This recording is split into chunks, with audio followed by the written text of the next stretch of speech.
Hello, this is Star Draft. Welcome back to another video of Genshin Impact here. So today we're going to be doing a video about Ayaka here.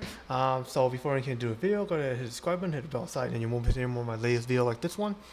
And yes, the video it's going to be a character guide on Ayaka. It's going to be a review. So it's debating between like Shinha and Ayaka because they'll both be coming out in patch 3.5 in the second banner. Mika is also coming out too. If you guys want to see a video of Mika, I will have a link down in the description below so you guys actually can go ahead and take a look at it for him. And yeah, you get for a review. I actually did a video on him before Genshin Impact 3.5 even came out because I thought he's coming out in the first banner and that's the second one. So I kind of got a little confused there. So yeah, let's get into this one. Oh, another thing is if you guys were wondering about my main computer won't be coming in not until on Tuesday. Today is Sunday right now. Today is the March 19th on Sunday. I won't be getting it not until on Tuesday. So that's when I get my main computer back. Not in the morning, but in the afternoon, I'm probably not going to be doing anything there. My friend coming over tomorrow. I can't do nothing much. Probably not going to live stream, but we'll see. But yes, as I already mentioned, let's get into a video. So on Ayaka already, so we're going to actually be talking about you know what? Yeah. So for her, you already have not know anything about her, dude. You're already saying. Yes, she is a crowd user, 5-star character, one-hand sword user, doing crowd damage, and she actually one of a daughter of Joshua Commission. Let's see what else. So for the ascendant here. So yes, it's easy to ascend her first one. You need a few Sakura Bloom, but so on it's going to get harder. So these one you actually can get it by being the maximum A-ray, which is located in Zuma. If you already been there once, you should be able to come back there again, unless you're too lazy to look for a waypoint down there. Because you gotta unlock a waypoint, it should be easy. Or else it's going to be a pain because you need to drive your boat there. And these things you can very easily get it from those samurai in Inazuma. And you have trouble with doing it. Just kill all the small one. Just don't kill the big one. Those big one or red and purple one. They drop rarer one, but you won't be able to like get it if you are not strong enough. And most of you are not. So let's see her basic attack here. Normal attack performs justifies executive strike. Charge attack consumes a certain amount of stamina and unleash their 2-strike sword fierce fury. And plunge attack is just the AoE damage. Just plunge into the ground doing AoE damage, so nothing much there. So you already see her sword strike. This is her sword strike. And we follow up with the charge attack. This is her charge attack here. Plunge attack already normal. You already should see that already. So pretty normal. And why you wonder if she looks so different? Costume, that's all. Yeah, there's only those two. And the next one, her elemental skill here. Her elemental skill is a hookah. I can't even pronounce all these stuff at all. But this one, her elemental skill here will actually summon a bloom ice that can deal AoE crowd damage to nearby opponent. Pretty flashy. Yeah, you really like that too, huh? Yeah, doing crowd damage. It actually have effect too, but I will actually explain to effect because that's actually a passive talent. And this one is just Shinho is just like basically a dash skill, so just move swiftly around, kind of like Mona does. If you have Mona, or else yeah, you don't even know what it does. And this one, her elemental burst here will actually summon an icy wind that will actually slap repeatedly to an enemy, and after the endurance ends, it will actually deal crowd damage. And how long the endurance will last? 5 seconds. Cooldown is 20 seconds. Energy cost is 880, so it's pretty high, but it's actually pretty powerful in neither way.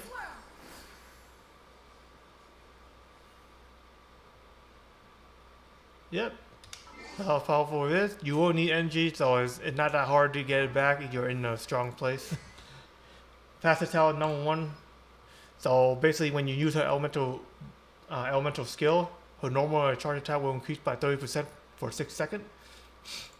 And this one, when you use your dash skill and you apply a cryo element, if you apply a cryo element to an opponent, then I restore 10 10 point of stamina, and gain 18% of cryo bonus damage for 10 seconds.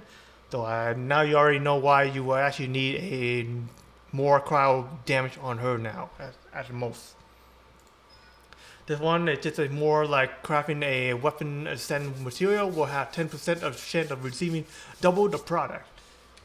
I basically want. And let's go for a constellation before we go for weapon and artifacts.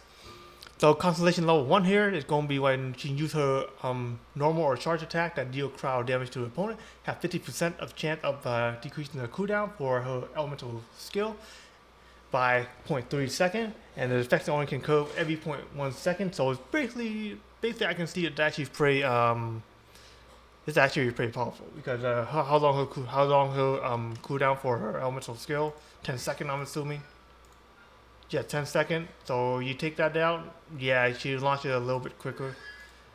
Not say it's too broken, but it's still pretty good. Constellation level 2 here, when she use her elemental burst, it will unleash a 2 smaller frostflake snow that deal 20% of dealing damage to compared to original. So get the 2 small you know how her elemental burst is. Just to unleash the 2 smaller ones. That's all. And deal 20% compared to the original. Constellation level 3 here, just increasing her elemental burst talent by 3, and the maximum you can actually do it 15. And I already mentioned I don't think you can do it, but that still depends if you have another event that's specialized for her in Inazuma. If it did, then probably that will work, or else it won't not. And I'm actually looking for that too. And you guys already know, Constellation already back all the way level 10. Like dang. Constellation level 4 here, also pretty good too.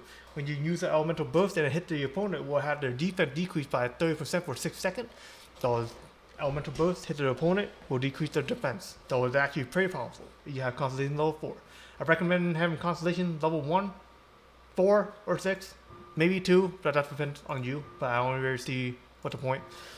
So Constellation level 5 here, just increasing her elemental skill talent by 3, maximum to 15. Most of you won't be able to do that. Because what the point? Unless you want to be broken. Constellation level 6 here, so I'm going to have to read through this a little bit here. So when she did, okay, so let's say. So in her when a copy of Ayaka gained use chi button for every 10 seconds, increasing her charge attack damage by 298%. Damn, that's a lot. The buff will clear after 0.5 seconds after Ayaka used a charge attack hit the opponent, after which the timer for the ability will restart. So the buff will clear off for 0.5 seconds after you use a charge attack.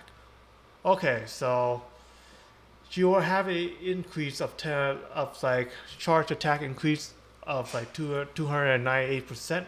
That's a buff will be cleared only 0.5 seconds after she uses another charge attack, which will reset the timer of that. Interesting.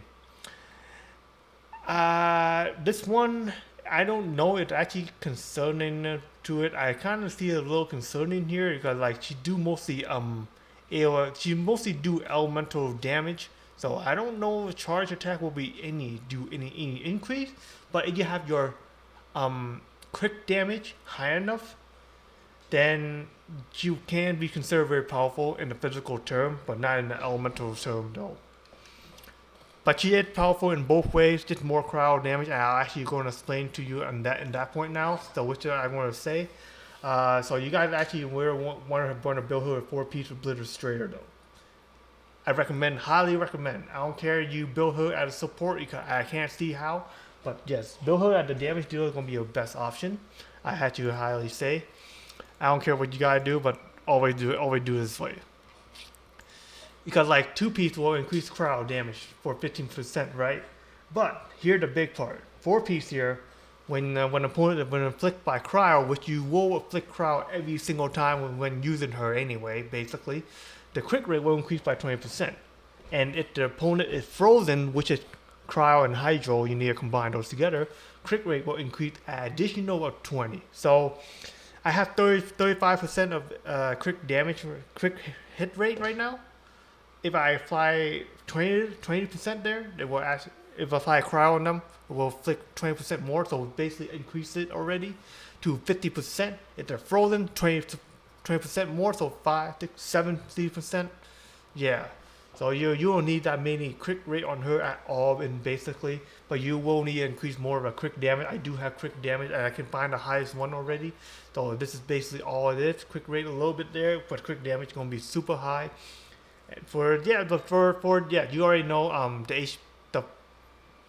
the flower one always maximum gonna be HP. Quick rate, quick damage gonna be on the substack what I do, and and this feather one. Same thing, main attack is gonna be attack though, always. But quick rate, quick damage gonna be on the substack at least. And you can get like attack percentage, that would be nice, which I had no luck of doing it. And there, another one here also for the hourglass, you will need attack percentage. And you can get the substack like quick rate, quick damage. I recommend it and always have quick damage in there. Then yeah, that would be great. But for the cup, it's gonna be a little different for you guys. You have to wonder. I grabbed any cup I could find would have crowd damage. You only need like 4 pieces, not 5. So here one. So cup here. I know the gladiator, but I'm not going to use all 2 of them. No point. So here, deal cryo. You want the cup to have cryo bonus damage. This is how much the cryo bonus damage get. And this one to have quick rate, quick damage, and attack percentage and attack. So this is actually one of the best you can find. Let's go back to a Blizzard Strayer here. So your crown always get a quick damage as your main stack. You can get a quick rate on the sub stack. That would be awesome. But like I already said, you only need 30%. That's all you need. If you want to go higher, that's totally fine. Up to you. But to make it easier this way, it is actually pretty simple. How to build her like this. If you guys want to build her like 2 pieces of attack and 2 pieces of crowd, that's fine with me too. But you will have a hard time of working to get up there because like quick rate is also important too. Because kind of like quick damage, it's basically pointless if you don't have high enough quick rate. So this piece will actually help with it, and also take a little time, but not much as you think about it. Now let's go for her weapon. But still, 4 piece is always going to be a best build I recommend.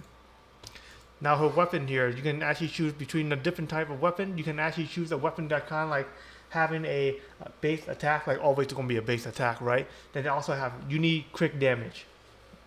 Always have quick damage because you're always going to need it. If you do not have any sword that have quick damage or something like that, just find another sword that have like, well, not quick rate, but just find another sword that has quick damage time like this one, or else you can just like go in a banner and roll for one, or you can actually get one in a shop. If you roll, then I think the shop should have one right now. Yeah, they do. This one have quick damage. It's wrong one. Okay, here we go. This one also has quick damage percentage. Ooh, that's actually pretty powerful there. And base attack is 44. Oh yeah. If you do not have any other weapon that you can actually find to use in order for her, why just use something else then? Here another good one. Increase quick damage. That actually deal a lot more than her main one. But if you had nothing else, I recommend using a different sword that have quick damage, like this one, for example, for temporarily. But in a way though, even though if I equipped it, she will have more than 300% of quick rate, but it will balance out because like compared to a normal weapon, this one will actually gain her more of an elemental bonus skill and also amulet splitter, so doing more damage, even though consider her quick rate is low, but this one have higher. But this will not apply for her at all because she don't use like what elemental mastery or whatever. It can increase their attack and elemental skill by 120% for elemental mastery, so it just even out. So it doesn't matter which weapon you use. If you can't find any weapon that actually have quick damage in there, you always can get one from a blacksmith. The blacksmith should have a weapon for her. I have one weapon in here that I actually crap, but I don't see it in here. So let's make a trip to a blacksmith, and I actually will show you guys what I'm actually talking about. So we have to go to a blacksmith. I thought I craft one, I didn't though. And I'll actually show you guys how to beat the boss in my next video. Temporarily though, you always need a quick damage anyway on her. Basically, if you do any other type of artifacts on her, then it will make it harder. So Blacksmith does have several weapons. I do have one in mind. You do not have anything else.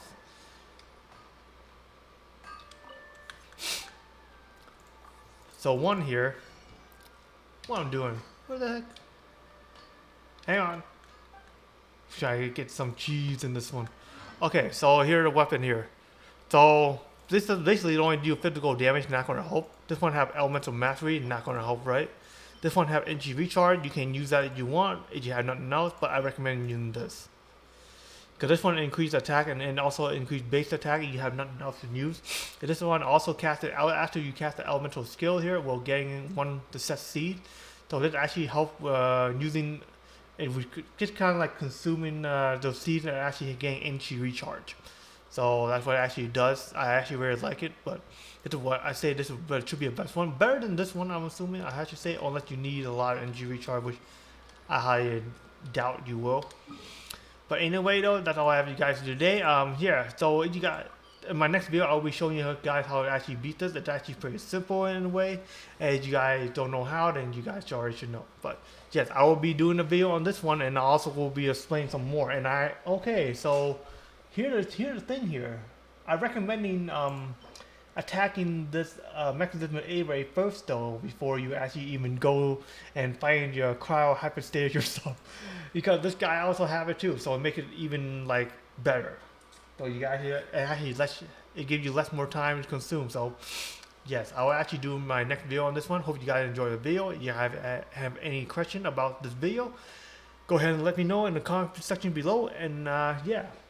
The character guide on Mika is going to be under the description below, so you guys can go ahead and check it out. And I catch you guys on my next video, man. Peace out, y'all.